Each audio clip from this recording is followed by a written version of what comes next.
Hi hello, నేను మీ review సెలాట్. ఈరోజు మన టాపిక్ వచ్చేసి భారతీయుడ్ 2 ఓటీటీ రిలీజ్ అప్డేట్. లోకనాయకుడు కమల్ హాసన్ ప్రధాన పాత్ర పోషించిన ఇండియన్ 2 తెలుగులో భారతీయుడ్ 2 సినిమా బోలెడ్ అంచనాలతో వచ్చింది. తమిళ స్టార్ డైరెక్టర్ శంకర్ దాస్ దర్శకత్వంలో వహించిన ఈ యాక్షన్ థ్రిల్లర్ చిత్రం జూలై 12వ తేదీన థియేటర్లో రిలీజ్ అయింది. క్లాసిక్ మూవీ భారతీయుడు చిత్రానికి 28 ఏళ్ల తర్వాత సీక్వెల్గా ఈ చిత్రం అడుగుపెట్టింది.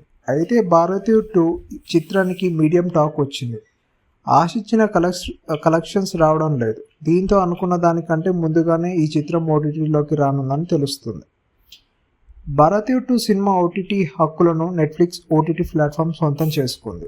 ఈ మూవీ థియేటికల్ రన్ సరిగ్గా లేకపోవడంతో త్వరగానే ఓటీటీలోకి తీసుకురావాలని మేకర్స్ కూడా డిసైడ్ అయినట్టు తెలుస్తుంది. ఆగస్టు 2వ తేదీన భారతీయుడ్ 2 చిత్రం నెట్ఫ్లిక్స్లో ఓటీటీ ప్లాట్ఫామ్లో స్ట్రీమింగ్ వస్తున్న అనే అంచనాలు ఉన్నాయి. సోషల్ మీడియాలోనూ ఈ సమాచారం చెక్కలు కొడుతుంది.